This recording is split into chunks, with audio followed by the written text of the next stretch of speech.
Her son didn't send a card, not for her birthday, not for 6 years straight. Elaine Roper, retired bookkeeper and widow, didn't shift her posture.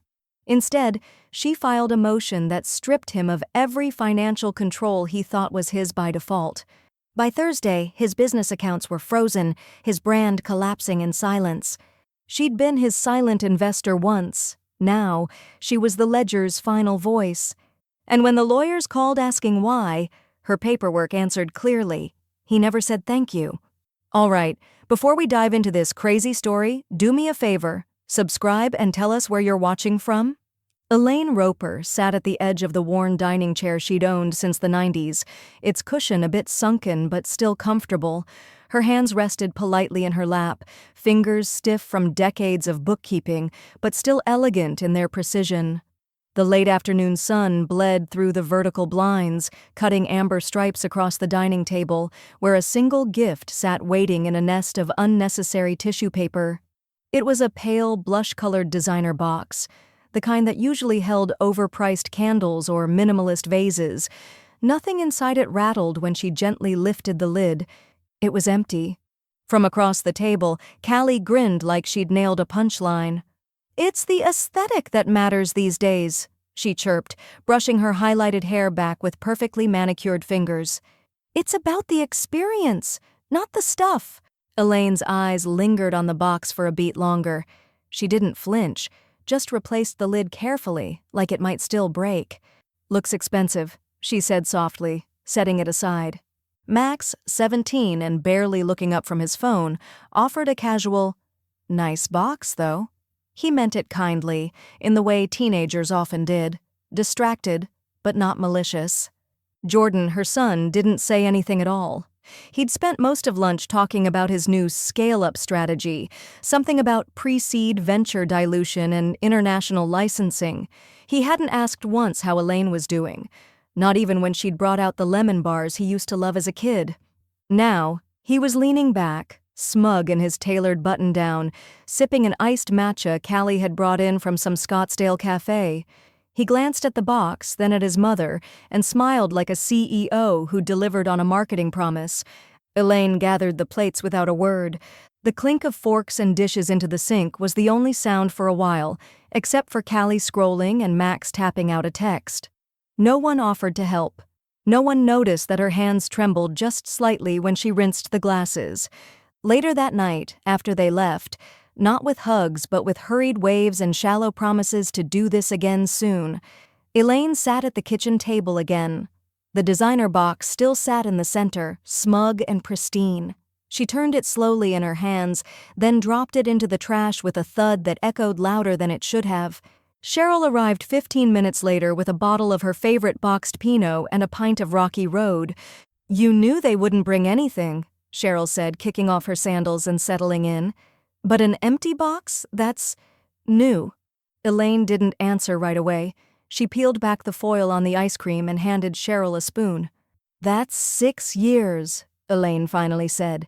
"No card, no thought, no thank you. Not even a dumb candle from a gas station." Cheryl raised her eyebrows. "You keep count?" "I'm an accountant. Of course I do." They sat in silence a moment, the hum of the old fridge filling the space where sentiment might have gone. The desert wind pushed lightly against the kitchen window. Elaine's fingers curled around the spoon like a pen. "I used to give him savings bonds," she said softly. "When he was Max's age, I used to put $20 in his coat pocket every December and pretend not to know when he found it." Cheryl took a slow bite, then leaned forward, voice low and sharp. "Then maybe," she said, "it's time we look at their aesthetic on paper." Elaine looked up. Her eyes didn't water. They sharpened. She didn't speak. Not yet, but her jaw set just slightly, the same way it did when she found a balance sheet off by a dime. Outside, a car horn blared down the street. Elaine stood, opened the drawer by the fridge, and pulled out a plain manila folder. The label was handwritten, Jordan, 1099/equity. She didn't open it. Not yet. Just set it on the table between them. Elaine set the folder aside for now, not out of hesitation, but strategy. Some truths need to steep. At dawn, she moved through the house with practiced silence, pouring herself a cup of coffee and opening her home office door. The familiar scent of old paper and lemon oil cleaner greeted her. It was the smallest room in the house, once a nursery, now lined wall to wall with locked cabinets and shelves of past lives filed away. She unlocked the bottom drawer of the center cabinet, then knelt slowly, knees popping, and slid out a dusty accordion binder labeled Investments, Silent, MISC. She didn't need to flip far. JR Concepts, LLC, Stakeholder Agreement, Elaine M. Roper, 10% ownership, silent, non-operational. Her signature was still crisp in blue ink, dated 7 years ago. Witnessed, notarized. She'd written the check herself. Jordan had asked her for a little seed money to get things off the ground. He promised she'd get it back, before year 3. No dividend had ever come, and she'd never pushed, until now. She picked up her reading glasses and turned to her laptop. It was an old model, but fast where it counted. Elaine opened her browser, typed in the firm's internal portal, and clicked Access Accounts. The login still worked. Jordan hadn't revoked her clearance. His company's financial dashboard popped up like it was waiting for her. Under distribution settings, her name still sat quietly next to her 10%. Elaine M. Roper, passive investor, access view only. She clicked quarterly reports. The numbers weren't flashy, but the spending was. Brand partnerships, creative development, consulting services. And under vendor disbursements, $4,250 to a company named Maven Blue Strategies, billed monthly. Elaine frowned. She knew how to spot shell companies. Half her life had been spent parsing through disguised overhead. From the kitchen came the familiar tap-tap of Cheryl's walking shoes. A moment later, she appeared in the doorway, holding a cinnamon bagel like it was evidence. "You started without me?" Elaine angled the screen toward her. "Take a look at Q3 expenses." Cheryl set the bagel down untouched. Her eyes scanned the columns like a bloodhound with a calculator. "Christ," she muttered. "They're writing off private travel as client development? And this one? Conference expenses? That's the week they were in Maui. Callie posted the whole thing." Elaine opened a second tab. She hadn't wanted to, but she needed the context. Callie's blog, Grit and Grace, Building Wealth Authentically. She clicked the latest post. "We built everything ourselves. No handouts, no shortcuts, just long nights, vision boards, and hustle. Family didn't always believe in us, but we believed in each other." Elaine didn't blink, just quietly highlighted the phrase, "no handouts" with her mouse and hit print screen. "Should we screenshot the part where she photoshopped Max into that fake private jet ad?" Cheryl asked dryly. Elaine didn't answer. She was already exporting a copy of the most recent financial statement. Print, then another. She stacked them with care. By mid-morning, the folder labeled Jordan. 1099/equity was joined by another. Q1 through Q4 discrepancies/vendor audit trail. Elaine's printer clicked and whirred with surgical rhythm. Cheryl, still chewing, opened the file drawer without asking and began pulling IRS forms from the year Elaine had first invested. "Want Rita on this?" Elaine hesitated. Rita Solis had been her partner for almost 2 decades. They started their bookkeeping firm in a dusty strip mall near Chandler High. Rita didn't flinch easily, but she didn't meddle either. "She'll want it clean," Elaine said. "No loose ends." "Then give her the bones. She'll build the body." Elaine walked over to the landline and dialed Rita's number from memory. A voice answered on the second ring. "Solis Financial." "It's Elaine. I need a second set of eyes. Quietly." A pause. Then Rita's voice, level and cool as always. "You bringing me a mess or a motive?" Elaine looked down at the printouts scattered across her desk like puzzle pieces she already knew how to solve. "Both," she said. The smell of toner still clung to the air when Elaine poured herself a second cup of coffee. No cream, no sugar, just hot and honest. Her desk now looked like an evidence board in a crime procedural, bank statements clipped to itemized charts, color-coded flags marking the edge of every page that didn't sit right with her gut. She clicked back into the portal. Vendor, Maven Blue Strategies, $4,250 per month. Active. She ran a basic Secretary of State search. Nothing in Arizona, nothing in Nevada, not in Delaware either, no registered business, no LLC, not even a ghost site. Just nothing. The vendor didn't exist. Elaine leaned back, a slow breath leaving her lungs.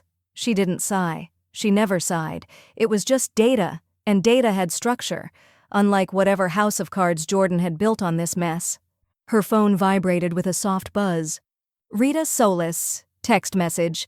I've seen enough. Want me to call in Tom? Elaine tapped out a reply. Quietly. Same deal as last time. Tom Welch had been a senior auditor for the state before retirement. He now did private consulting, discreetly, and only for people he trusted. Rita wouldn't have texted him if she didn't see real red flags. Elaine trusted Rita's instincts. They were blunt, not dramatic. She refreshed the banking dashboard.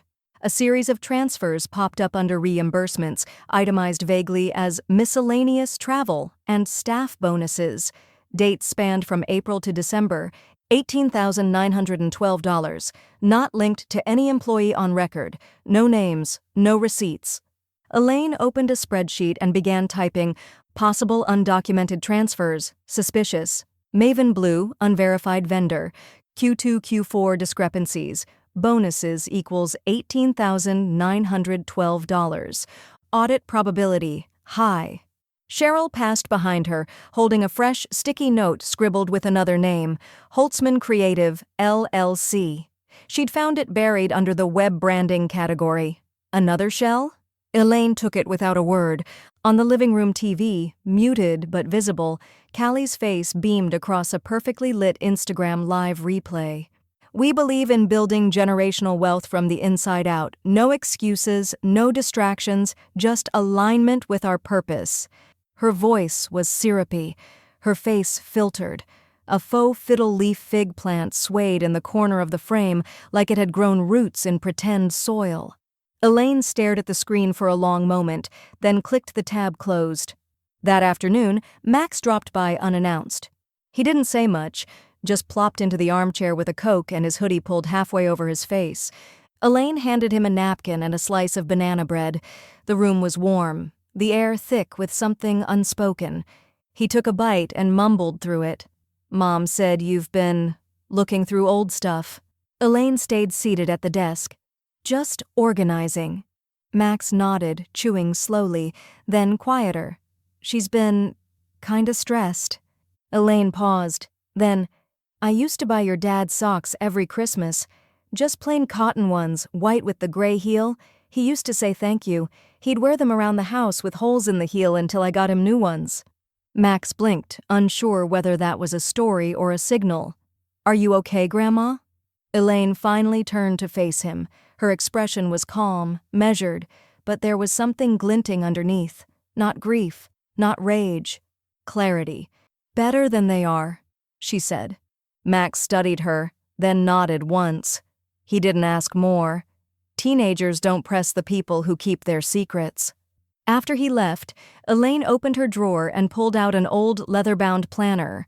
The year on it, 2017, the year she gave Jordan the check. She flipped to the page with the memo line, Initial Seed Investment, JR Concepts, 10%. Tucked behind it was a business card. Thomas Welch, CPA, Audit Consulting, retired. The corner still had a faint coffee stain. Elaine picked up her phone again. Text to Rita. Tell Tom I'll send him a file folder tonight. The next morning, Elaine carried her coffee with both hands, not because it was too hot, but because her joints needed the steadying. She walked past the blooming agave outside her window and paused briefly to watch a quail and its chicks cut across the gravel path. The stillness of the Arizona morning had always brought her peace, but not today. Today, the quiet felt performative, like it was trying to distract her from something that had already snapped loose. Back inside, she opened the investment folder again and laid it across her kitchen table like a sacred document. 7 pages, double-sided, slightly curled at the edges. The ink had held up well. Her name appeared on the first page, Elaine M. Roper. Silent stakeholder, 10% ownership. Her signature was next to Jordan's, followed by the notary's stamp and date. Her check stub, $75,000 even, was stapled to the back. The edges were yellowed slightly, but the font was bold and intact. Jordan had called it bridge funding back then. "Just a little gap until we close Series A," he'd said. He was wearing a blazer one size too big, hair gelled like he was going on Shark Tank. He'd promised her quarterly updates, optional participation, and a seat on the board if things scaled. She had never once received a dividend. Not a call, not a vote, not even a line in a holiday newsletter. Yet here it was, in writing. Undeniable. Elaine adjusted her glasses, booted up her laptop, and searched Callie's blog again. It had become her reluctant habit, like watching a child lie to your face while looking you directly in the eye. A new post had gone up overnight. "Everything we've built, from day one, has been self-made. No investors, no help, just us and the dream. When you build from nothing, you owe no one anything." Elaine stared at the word nothing for a long time. It hovered like a dare. Without comment, she saved the blog post as a PDF, timestamped it, and placed it in a folder titled Public Claims vs. Legal Records. By mid-morning, Rita called. Her voice, always clear and clipped like the ring of a gavel, didn't waste time on greetings. "I reviewed the original paperwork you sent. Jordan never filed a shareholder cash-out. The state still lists you as an active silent stakeholder." Elaine took a slow sip of her coffee. "So he forgot to remove me." "He didn't forget. He just assumed you wouldn't check." There was a long pause. On the other end of the line, Elaine could hear Rita typing. "If you wanted to reactivate your rights," Rita continued, "we'd need to notify the board, not you directly. I can file it through my office. They'll have to respond." "File it," Elaine said without hesitation. "Use your name as proxy. That'll get their attention." "That's the point." Rita chuckled, not warmly, but with recognition. "I'll draft the motion. You'll get the timestamp by EOD." By 3 o'clock, Elaine's inbox pinged with a calendar invitation. JR Concepts Board Session, Thursday 10 a.m., Zoom. Topic: Stakeholder Inquiry.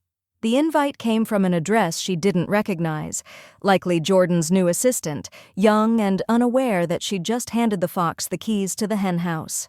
At 4:17 p.m., Elaine's phone buzzed. A text from Jordan. "Why are you asking about the business all of a sudden? Something I should know?"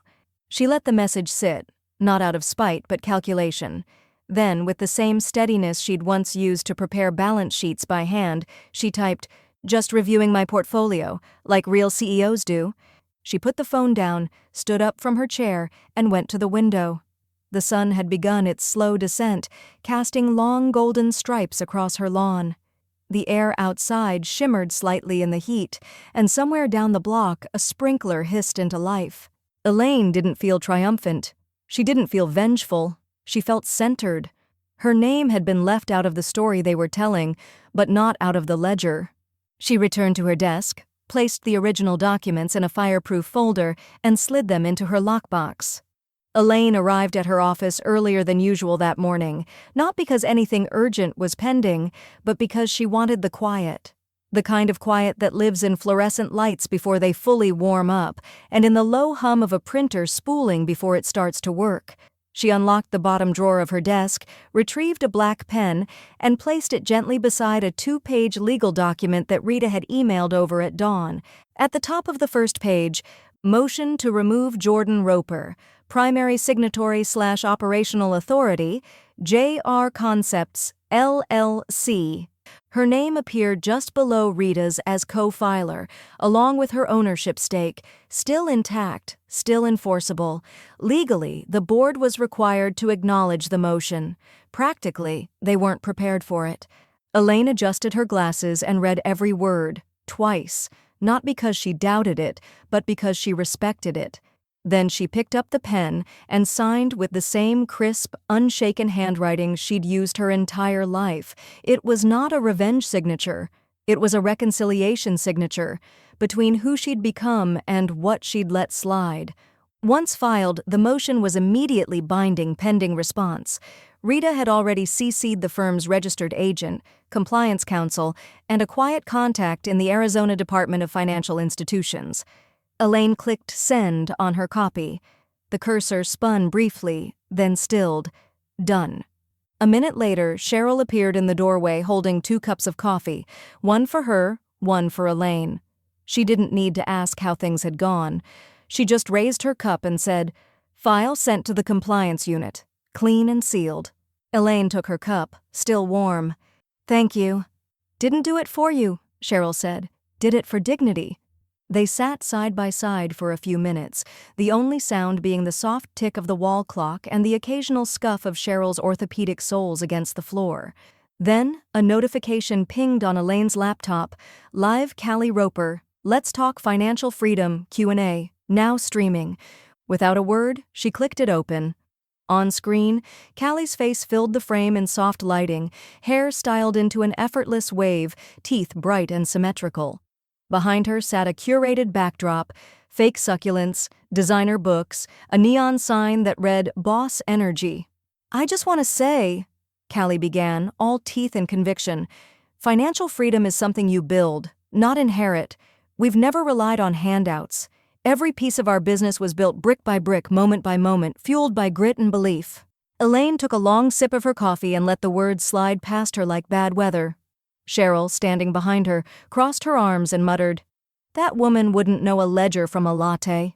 Callie continued, "Remember, your net worth begins with self-worth. You don't owe anyone your success story." Elaine's eyes narrowed, not in anger, but in something colder. Precision. She closed the window mid-sentence and turned back to her inbox, where a reply from Rita had just come through. Subject: confirmed. Body. The motion was logged with timestamp. Jordan no longer has sole authority over account access, fund disbursement, or vendor contracts. We've locked down bank access until board review. Tom has eyes on everything from compliance. Elaine read the message once, then again. Then she leaned back in her chair and allowed herself a rare smile. Small, private, earned. At 1:04 p.m., her phone vibrated again. This time it was Jordan. Email. Subject: Mom. Body. "What the hell are you doing? Why is Rita involved? You filed a motion? Are you seriously going after your own son?" Elaine didn't respond. She didn't need to. She let the message linger, unsent, unopened, unanswered. The weight of his panic was enough. She printed the email, hole-punched it, and added it to her growing binder. The call came in just after breakfast, while Elaine was rinsing a peach under the kitchen faucet. The Arizona sun hadn't yet reached its highest point, but the light had already turned sharp and golden, cutting across her countertop like a blade.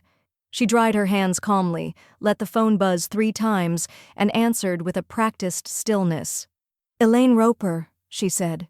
A clipped voice on the other end, professional, rattled. "Ms. Roper, this is Charlotte Simmons from First State Business Credit. We're contacting you as a courtesy, since you are now listed as a voting stakeholder on JR Concepts' operational file. There's been a freeze placed on the company's corporate credit card due to irregular activity flagged under internal audit."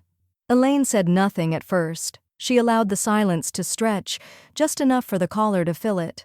"We're talking about multiple international vendor payments, inconsistent expense justifications, and some reimbursement requests that don't match the submitted receipts. Our legal review is ongoing, but the account is now suspended pending resolution." "Noted," Elaine said simply. "Please forward all documentation to Rita Solis at Solis Financial. She's acting as my proxy in all board matters." "Will do." Elaine ended the call, set the peach aside, and returned to her desk without a flicker of surprise. She pulled out her running ledger and jotted down the time of the call, the institution, and a note in the margin: "Credit freeze confirmed. Review receipts for Maui trip plus Blue Strategy." As if on cue, the front door creaked open. Cheryl stepped in, cheeks flushed, sandals dusty from a morning walk. "Well?" she asked, eyebrows raised. Elaine handed her the phone. "Credits cut." Cheryl let out a low whistle. "That was fast. Guess it doesn't take much when the paper trail is this obvious. Truth doesn't need time, just oxygen." Cheryl reached into her tote and pulled out a manila envelope. Complaint's been filed. IRS tip line, small business division, misuse of tax-exempt expenditures, improperly classified vendor payments. I even cited Callie's blog post about deducting their branding retreat in Sedona. Elaine chuckled once, dry and short. She really did them no favors. Outside, a lawn crew's blower hummed faintly, scattering dust across the cul-de-sac like echoes of a life that had always looked tidy from the curb. Back inside, Elaine's phone vibrated again. This time, it was a link, sent anonymously.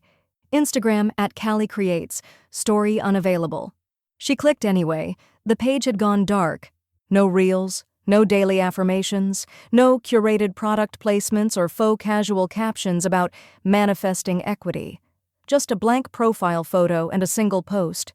Taking time to realign offline, appreciate the grace. Cheryl saw it over her shoulder. Translation: the brand deals are calling lawyers. Elaine closed the tab and sat back. There were no parades in this kind of war, no trophies, just confirmations. One by one. Later that day, Max arrived unannounced again, this time holding a comic book and a half-drunk energy drink.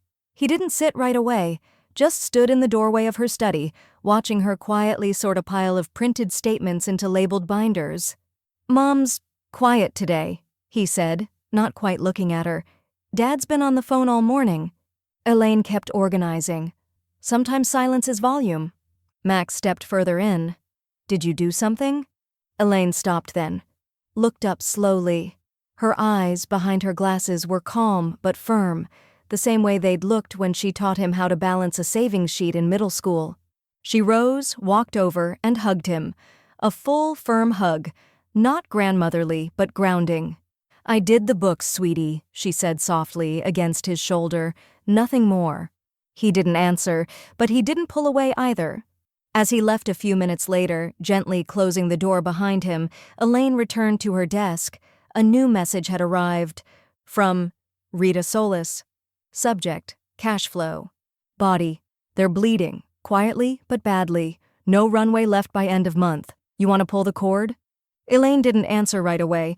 Instead, she opened a drawer and pulled out the same calculator she'd used the day she signed the original investment.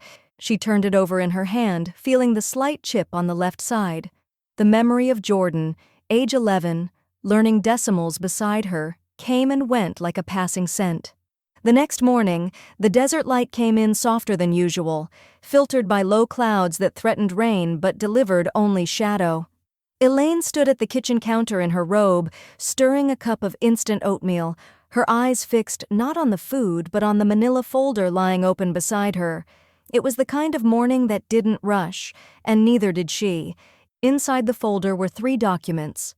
A breakdown of loan balances linked to JR Concepts, 2 flagged credit cards with Jordan as the personal guarantor, and a signed disbursement agreement that proved he'd borrowed against Elaine's original seed investment to secure private financing.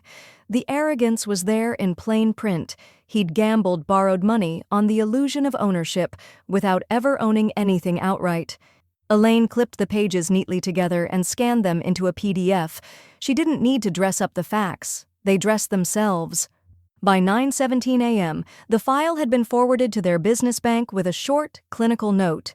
As a named investor and silent stakeholder, I am requesting a legal lien be placed on assets currently associated with the JR Concepts line of credit due to misrepresentation of ownership equity and misuse of pledged capital. Supporting documents attached. Please confirm receipt. By 10:30, Rita had filed a formal withdrawal request on Elaine's behalf.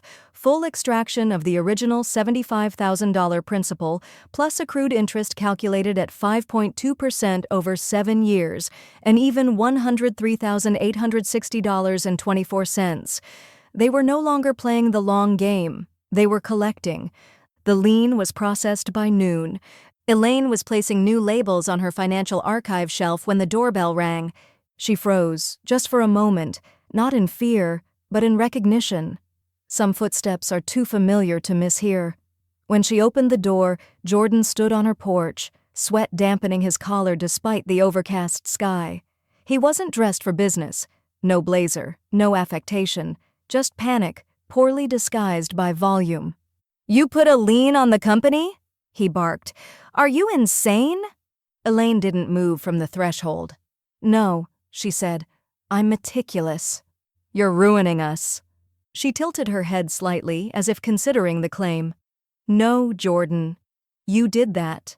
I'm just not underwriting it anymore." His eyes darted past her, as if expecting someone to step in. "You have no idea what you've triggered. Callie's sponsors are walking. Payroll's in jeopardy. We've got vendors calling legal." "I know," Elaine said calmly. "I read the balance sheets." "You have no right." "I have exactly 10% right." Jordan's mouth opened like he had something else to say, something rehearsed, but the script had vanished. There was no speech, no spin, no boardroom confidence, just a man cornered by his own ledger. "You used me," Elaine said, her voice low. "Not just my money, my silence. You assumed I'd stay quiet because I always had." Jordan took a step forward, but she blocked the frame with her body. "I would suggest," she added, "you leave before you say something you'll later regret in court records." He stared at her, unblinking, unmoored, and for a flicker of a second, she saw it. Not anger, but fear. Not of her, but of collapse. Then he turned and walked back to his car without another word. The tires kicked up gravel as he pulled away too fast, like momentum might substitute for dignity. Back inside, Elaine sat down at her desk and opened her laptop. There was already a message from Rita waiting. Subject: lien confirmed. Body: notice delivered. Funds frozen. I'd say it's time to change the locks. Digitally. Elaine replied with a single line. "Cheryl's on it." An hour later, Cheryl texted from her home office across town. "New passwords generated, old access revoked. He'll figure it out when he tries to log into payroll." Elaine picked up her mug and took a slow sip. She wasn't smiling. Not yet. By the end of the week, Chandler's heat had settled back into its usual August weight, thick in the air, sticking to window glass and front porches like dust with intent. Elaine worked with the blinds half drawn and a cool washcloth on her neck. She wasn't hiding from the sun. She was watching what it exposed. Her laptop pinged with a fresh alert. Rita had forwarded an industry tip sheet. Subject: Callie Roper attempting to offload private label assets. Elaine clicked the link and skimmed the details. A broker in Phoenix had listed Callie's boutique skincare line for strategic acquisition at a steep markdown. No press release, no fanfare, just a backdoor listing with motivated seller tags on every product. Callie was bleeding out the illusion of independence. Elaine picked up her phone, dialed Rita directly. "She's trying to dump assets," Elaine said, no preamble. "Are we exposed?" Some of her trademark filings list JR Concepts as the parent LLC. She either forgot to spin them out or didn't think anyone would check. "But I filed an IP challenge this morning. Those assets are locked until resolution. No sale, no pivot." Elaine's voice dropped. "So if they try to drive off, the engine doesn't come with them." Rita laughed, dry as gin. "Exactly." "Leave him the car," Elaine said. "Take the engine." They hung up without further commentary. There was nothing left to say. Not today. At lunchtime, Elaine pulled out a container of cold potato salad and sat on the back patio. The neighborhood kids were splashing in a nearby pool, but the sound barely touched her. Instead, she scrolled through her phone to see what Callie might have done to explain her disappearing act. But there was no post, no caption, no curated grief. The Instagram profile now held just two things, a black square and a stripped bio that read simply, "Offline for a season. Working on something real." Elaine raised an eyebrow. Finally. A few moments later, her notifications pinged again, this time from Max. He'd posted something. It wasn't a photo, just text over a muted green background. Some things should have stayed grateful. Elaine stared at it for a moment, then tapped the screen to zoom in. It didn't have the polish of Callie's design-heavy posts. It didn't beg for likes. It just sat there, true and unresolved. She didn't reply. She wouldn't insert herself into whatever that meant, but she did screenshot it and tuck it into a folder named Max, Observations. By late afternoon, Cheryl arrived with a flash drive and 2 grocery bags. one filled with tabbouleh and hummus, the other with confidential federal forms. "I found something," she said, setting the drive down with the same gravity as someone placing a smoking gun on the table. Elaine looked up from her file binder. "Found what?" "Paycheck protection filings. 2 of them. Same quarter. Overlapping employee counts. They claimed full-time staff that never existed. And get this, one of the filings listed your address, the firm's address." Elaine blinked once, slowly. "They used my home office?" "Technically, yes. I matched it with IRS archives. They listed your square footage for a satellite bookkeeping extension under JR Concepts, claiming you as an outsourced resource partner. You were part of their justification for the second loan." Elaine sat back in her chair. "So I'm not just an investor, I'm part of the fraud?" "Unwittingly, but yes." She reached for her legal pad, flipped to a fresh page, and began outlining a new timeline, this time with red pen. "This isn't an audit anymore," she said quietly. "This is evidence." Cheryl gave a half smile. "We always said we'd die with spreadsheets in our hands. Just didn't think they'd be this fun." Elaine didn't smile back. She was too focused, too present. Her jaw set tighter with every bullet point she added to the list. She pulled out a folder marked IRS backdoor filings and inserted the flash drive inside. The formal asset freeze hit on a Monday morning, just as the valley light began bouncing off every windshield in Elaine's neighborhood. A softness still hung in the air, that brief grace before the Arizona sun turned aggressive. Elaine opened her email and saw it waiting. A subject line as cold as it was definitive. Subject: Notice of Financial Audit. JR Concepts, LLC. Assets frozen, effective immediately. She didn't click right away. She didn't need to. She knew what was inside. She'd built the scaffolding for it. A second message arrived seconds later from Rita. Subject: Motion confirmed. Audit team engaged. Body: Bank cooperation secured. Full freeze in effect. Payroll halted. Vendor payments blocked. You did it, E. Elaine closed her eyes, breathed in once through her nose, and let the air settle before she moved. It was done. Across town, the effects were immediate. Callie's social media vanished, this time not in a dramatic digital detox, but in something quieter, more desperate. Her YouTube channel returned a 404 error. Her press kit was pulled from affiliate servers. Her brand partnerships, all of them, removed her name from landing pages within 48 hours. It was as if her online life had been wiped with a cloth soaked in bleach. Elaine didn't celebrate. She just updated the ledger. Later that afternoon, she met Rita at a quiet cafe off Elliott Road, the kind of place that still laminated their menus and played instrumental covers of Coldplay songs. Rita slid a small folder across the table without flourish. "All signatures accounted for. Full extraction is possible. You'll walk with everything legally yours." Elaine scanned the pages, pen uncapped. "I want out," she said, "all of it. Clean exit. No percentages, no clauses, just closure." "You sure?" Rita asked. "That 10% is still real estate. If they recover—" "I don't want pieces of a shell," Elaine interrupted. "I want nothing left that can be manipulated." Rita nodded, already pulling out the final authorization. "This page lets you sign off." Elaine signed.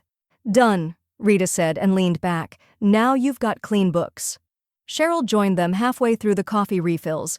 She didn't sit, just placed a folder down like she was laying flowers on a grave. "And a clean record," she added. "Which you still have, by the way. IRS flagged your address, but we scrubbed your name off the filing. You're clear." Elaine gave her a long look, one that carried more than thanks. It carried recognition. "Thank you," she said softly. "Not just for this. For believing me when I wasn't saying anything." "That's what friends are for," Cheryl said, her voice rougher than usual. "And numbers."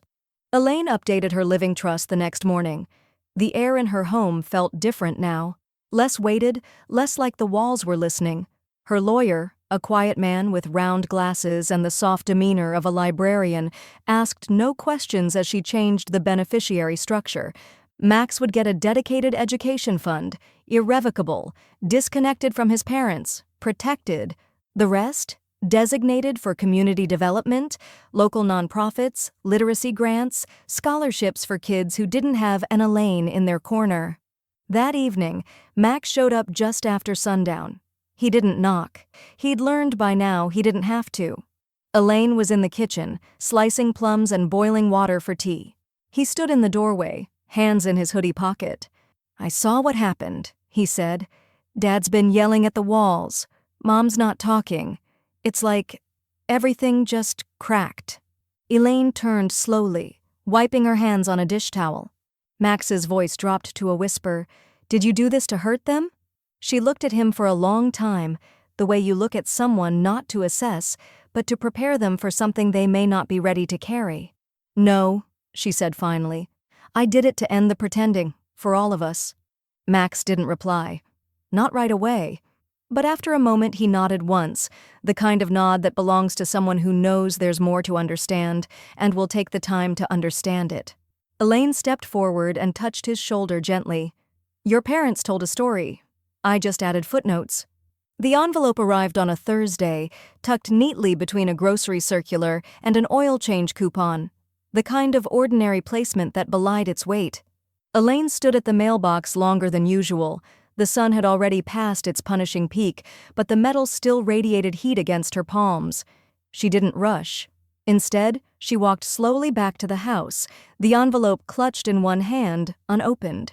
Inside, she placed it gently on her kitchen table, made herself a cup of Earl Grey, and waited until the tea steeped to the exact color she liked, the tone of burnished oak. Then, and only then, did she open it. Internal Revenue Service, Taxpayer Inquiry Review Division. Subject, Status Update, Case number 8024-JR.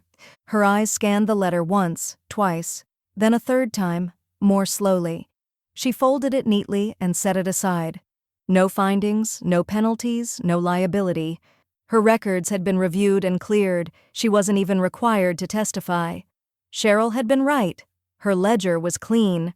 She reached for the letter again, flattened it, and tucked it into a folder labeled Personal, Final Confirmations.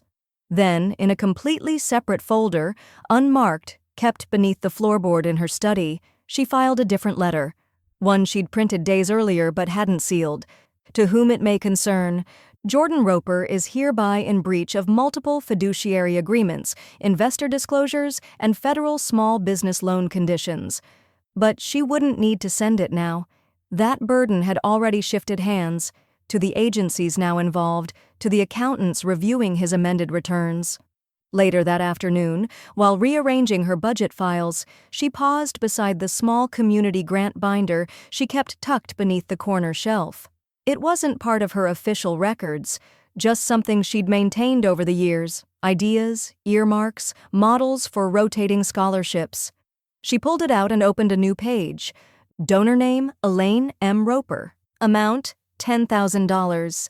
Purpose, Chandler MicroStart Grant, Community Business Recovery. Designated in honor of Jordan A. Roper. Cheryl called it petty. Elaine called it poetry. That weekend she submitted the grant. Quietly, anonymously, at least in practice. The administrator at Chandler MicroStart had no idea the name listed in the "in honor of" field was the same man under investigation. But Elaine didn't need them to know. She only needed the ledger to reflect what the holidays never had, that even after everything, she could give without permission and without a bow. Max dropped by 2 days later with a stack of library books and a tired look around the eyes. He didn't mention his parents. He rarely did anymore. Instead, he sat down on the couch and pulled his feet under him like he used to when he was a child. Elaine handed him a bowl of fresh grapes and waited. Eventually, he broke the silence. "They'll never understand what you did," he said. It wasn't a question. It wasn't even tinged with judgment. Just fact. Elaine looked over at him, really looked, and saw in his face a softness that hadn't existed months ago. Something quieter. Something freer. "It wasn't for them to understand," she said. "It was for the record." He nodded once, then again. This time, slower. As if he finally understood what she meant by record. That night, Cheryl showed up unannounced with a paper bag and a grin that only widened when Elaine gave her a look. "I got you something," she said, setting the bag on the table and pulling out a ceramic mug wrapped in brown tissue paper. Elaine unwrapped it carefully, laughing as she read the words printed in bold script. "Auditors do it better." "It was either that or spreadsheet queen," Cheryl said, but this one had more teeth. Elaine placed the mug down, perfectly aligned with the edge of her desk. She didn't smile wide, she never did, but the corners of her mouth curled, just enough. She made tea in it that very evening. The envelope was cream-colored and heavier than necessary, with Jordan's handwriting scrawled across the front in that hurried, looping script he'd always used. Like if he wrote fast enough, the truth wouldn't catch him. Elaine found it tucked into her storm door on a windless morning, propped like an apology someone didn't have the nerve to deliver in person. She held it for a moment longer than she meant to, staring not at the name, but at the crease in the corner where it had been folded once, then unfolded, then folded again. Back inside, she didn't sit at her desk. She didn't pour tea. She didn't even take off her cardigan. She just stood by the window and opened the letter. "Mom, I'm not asking you to undo everything. I know you won't. I know you think I deserve all of this. Maybe I do. But this is bigger than me now. Payroll is gone. The brand is gone. Callie's barely holding it together and Max won't even look at me. You've made your point, but I have a family, and you're still part of it whether you like it or not. I'm asking you, not as an investor, not even as a mother, but as someone who remembers what it's like to want to protect their child from shame. Please, make it stop. Jordan." Elaine read it through once, then a second time more slowly. He had not said sorry, not once, not for the money, not for the lies, not for the empty holidays, the 6 years of silence wrapped in glitter and digital minimalism. She folded the letter cleanly along its original crease, ran her thumb once across the edge to smooth it, and walked it back to her filing cabinet. She opened the drawer marked JRC, Closed Matters, slid the letter in, and shut it without hesitation. Some documents didn't require a response. Only storage. Around noon, a sharp buzz came from the security intercom outside her gate. Elaine didn't flinch. She simply tapped the feed button and watched. Callie stood there, alone, dressed down, her usual gloss muted beneath a pair of oversized sunglasses and a linen jacket too big for her frame. She didn't look camera-ready. She looked like someone who had stopped planning for what came next. Elaine didn't open the gate. She didn't press the speaker, not at first. Callie stepped closer, brushing the hair out of her face. "Elaine," she said to the camera, voice small but tight, "we don't need to do this. You've made your point. You've hurt everyone. Is that what you wanted?" Elaine tapped the mic. "The audit," she said calmly, "isn't mine anymore." She released the mic and turned off the feed. A few minutes later, her phone buzzed. It was a message from Rita. Subject: Final. Body: JR. Concepts is formally dissolved. All state and federal filings processed. No outstanding liabilities under your name. Clean books. Just you and me now. Elaine stared at the message for a moment, letting the finality of it bloom quietly in her chest. She didn't feel triumphant. She felt something better. Unburdened. She walked to the dining room, where her original ledger still sat beneath a stack of audit notes. She didn't open it. She didn't need to. Instead, she pulled out the mug Cheryl had given her, filled it with hot water and chamomile, and walked out to the back patio where the wind was soft and forgettable. She sat down and looked out across the yard, the dry river stones she'd arranged in a careful arc glowing in the late afternoon sun. No footprints. No trespasses. Just space.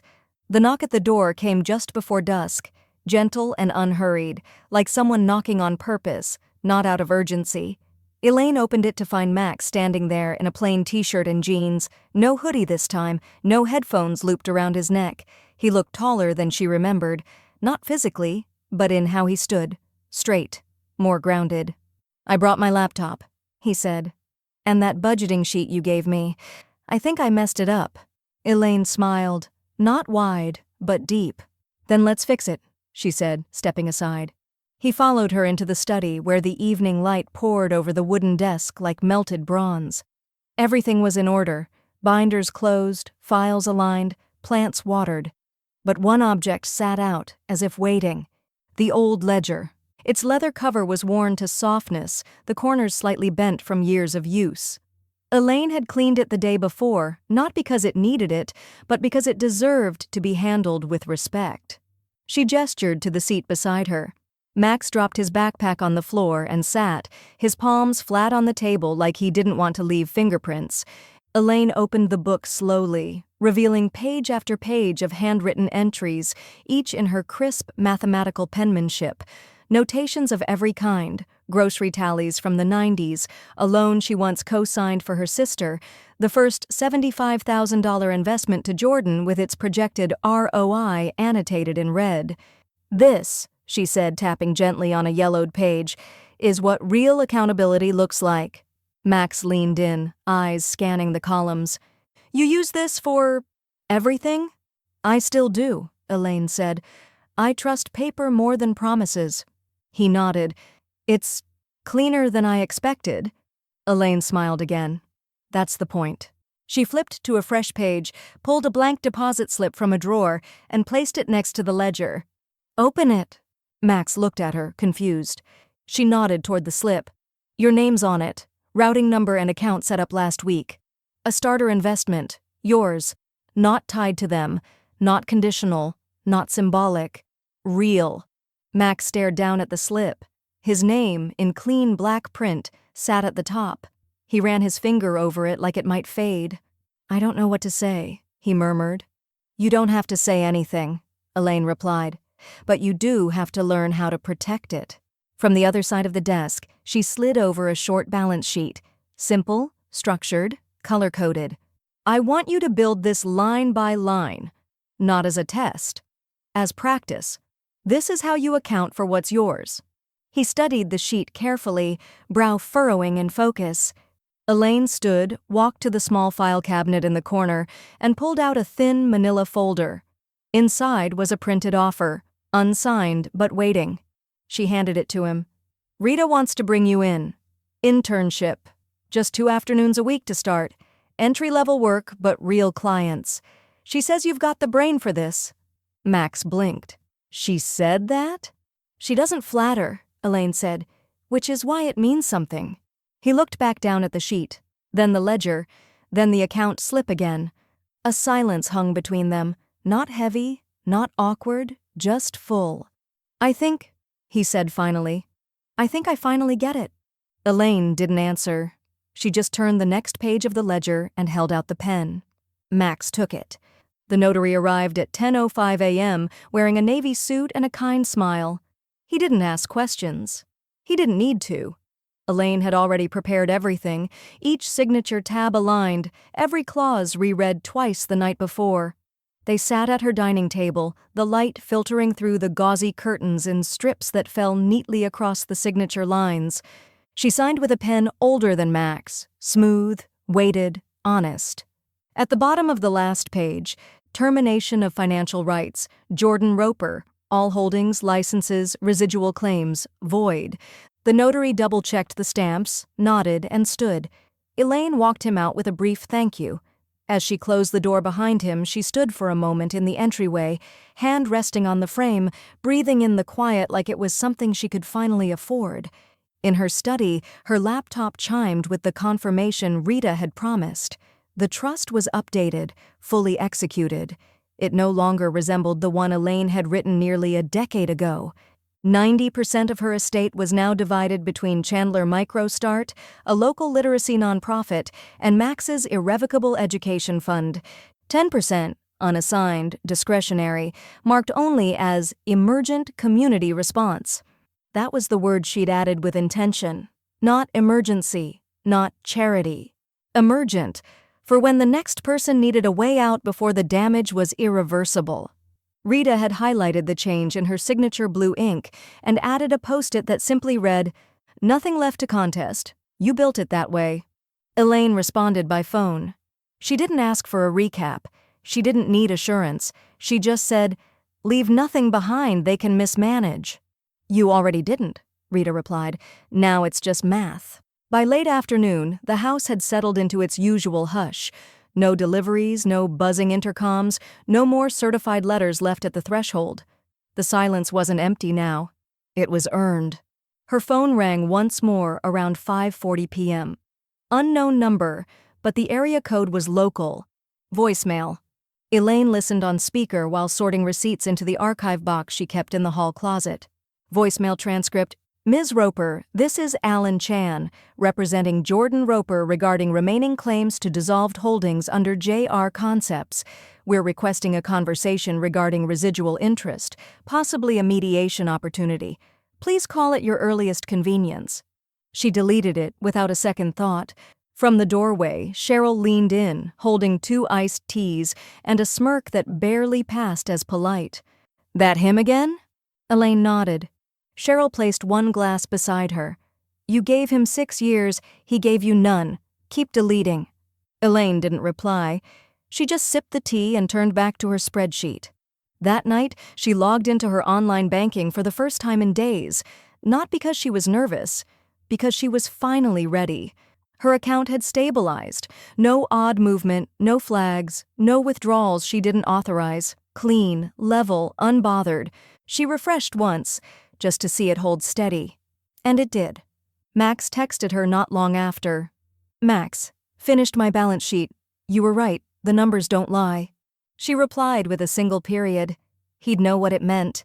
The new Chandler MicroStart office sat just off the corner of 4th and McQueen, tucked behind a coffee shop and a strip mall gym that always smelled faintly of rubber and ambition. It didn't look like much from the outside, stucco beige, low-slung roof, but Elaine knew what waited inside. She'd helped sketch the blueprint. The automatic doors gave a gentle whoosh as she stepped through, the cool air brushing across her cheeks. To her left was a welcome counter staffed by a woman no older than 30, earbuds coiled neatly at her collar. She greeted Elaine with a smile. Ms. Roper? Elaine nodded, adjusting the strap of her leather tote. Just here to walk the floors. Of course, we've been expecting you. The front foyer opened into a sunlit workspace lined with modular desks and corkboard walls pinned with job listings, business licenses, and local grant flyers. At the far end, just beside the resource library, was a glass partition etched with 5 names: Elaine M. Roper, founding sponsor. Etched clean, centered, permanent. She stood in front of it for a moment, not smiling, not tearful, just present. That was enough. In Classroom B, a small group of women gathered around a U-shaped table setup. Each had a binder, a pencil, and that quiet hunger for dignity that often follows loss. Divorce, displacement, dead-end jobs that didn't leave enough for groceries. Elaine placed her materials on the instructor's desk and began as she always did, without small talk, without slides. We're not here to chase money, she said, her voice clear and steady. We're here to understand it. Because what you understand, you don't fear. And what you don't fear, you don't lose so easily. There were murmurs of recognition, heads nodding. Some scribbled, others just watched. All of them listened. Halfway through the session, the side door opened quietly. Max stepped in, carrying an extra box of calculators and laminated budgeting guides. He looked around once, caught his grandmother's eye, and smiled with an ease that hadn't existed just a year earlier. Set those on the second table, she said with a nod. When the session ended, 2 women stayed back to ask about side hustles and income mapping. Elaine answered every question with the same meticulous grace she used to build her own life back, slow, precise, and without apology. Later, in the staff break room, she poured 2 cups of cheap office coffee into mismatched mugs and handed one to Max. He was perched on the counter, sleeves rolled to his elbows, flipping through a spreadsheet mock-up from one of the women who'd stayed behind. She's actually good, he said. Like, she already thinks in categories. She just needed confirmation, Elaine replied, sipping her coffee. Sometimes that's all people are missing. Max paused, then looked over at her, brow furrowed slightly. Do you ever wish it had gone differently? Elaine didn't hesitate. No. He nodded, but she could see the unasked part in his eyes, the part that still wondered what might come next. She placed her mug down and turned to him. "Don't carry resentment," she said gently. "Just receipts." Max laughed. A real one this time, not cynical, not guarded. "You should put that on a mug." "Already did," she replied, deadpan. They packed up quietly after that. The afternoon heat had thickened into something dry and stubborn, but inside, everything felt light, balanced. Until her phone buzzed. She glanced down. Unknown number. Voicemail left. No transcription available. Elaine played it on speaker. "Elaine, it's Callie. I know you won't pick up. You probably think I don't get it or that I never will, but you broke everything. Everything I built, everything we built. You didn't fix anything. You just watched it fall." No apology, no acknowledgement, just a final sentence heavy with hurt. Elaine didn't press delete. She saved it and walked outside into the heat, the sun high now. Her shadow stretched long but solid behind her. The garden had taken years to settle into itself. Not flourish. Elaine wasn't interested in anything showy, but settle.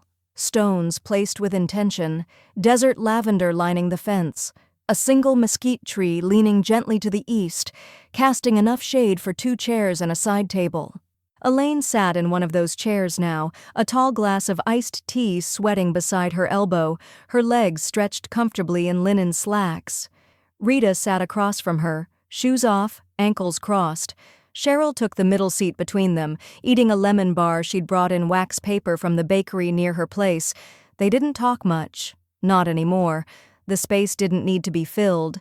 Elaine held a folded letter in her lap. Real paper, handwritten in blue ink. She'd received it 2 days earlier in a stamped envelope with a Chandler return address. "Dear Ms. Roper, I used your grant to buy a used catering van. First bookings next month. A wedding. You don't know me, but I needed someone to believe I could start again. Now I believe it too. Thank you." Elaine folded the letter slowly, carefully. Then she passed it to Rita without a word. Rita read it, then handed it to Cheryl. "Proof," Cheryl said softly, her mouth full of lemon and truth, "that audits aren't just about the books." Elaine raised her glass. "To balance." They clinked tea and lemon water and diet cola, and for a moment, the sound was enough. That evening, Max knocked on the back door. He always did, even when invited. He held an envelope of his own, thinner, with a college crest printed in the top left corner. "I got in," he said. "Business program, honors track, and they're giving me some merit money." Elaine reached out, squeezed his shoulder, and said nothing. She didn't need to. His grin carried the rest. They sat at the dining table later that night, the overhead light soft and golden, as if even the house knew the moment mattered. Elaine stood, walked to the bookshelf, and pulled the old ledger, the original one, from its resting place. She placed it gently in front of Max. "With this," she said, "comes truth." He looked down at the book, his hands hesitant but steady. "Are you sure?" "I won't need it where I'm going," Elaine said, her voice even. "But you will. Not because life is fair, it's not, but because clarity doesn't ask permission." Max nodded. He didn't say thank you. He didn't need to. The way he ran his palm across the worn leather was thanks enough. That night, when the house was finally quiet, Elaine returned to her study. She opened her journal to the back, the last page, and wrote in her tidy script, "This year I was remembered. By myself." She capped the pen and looked around the room, the labeled binders, the sealed files, the new plant Cheryl had brought in a yellow ceramic pot. Everything had its place. Then she reached for the mug, the one with the bold black lettering that had become her signature more than any holiday card or title ever had. Auditors do it better. She set it gently on her desk, aligned perfectly with the corner. The lamp glowed beside it. Elaine sat down, looked out the window one last time, and let her thoughts settle like dust at the end of a long, dry season. She didn't feel victorious. She felt documented, and as she reached forward to close the final folder in the cabinet, she said, "To no one, to everyone. They gave me nothing. I gave them everything they asked for, in writing,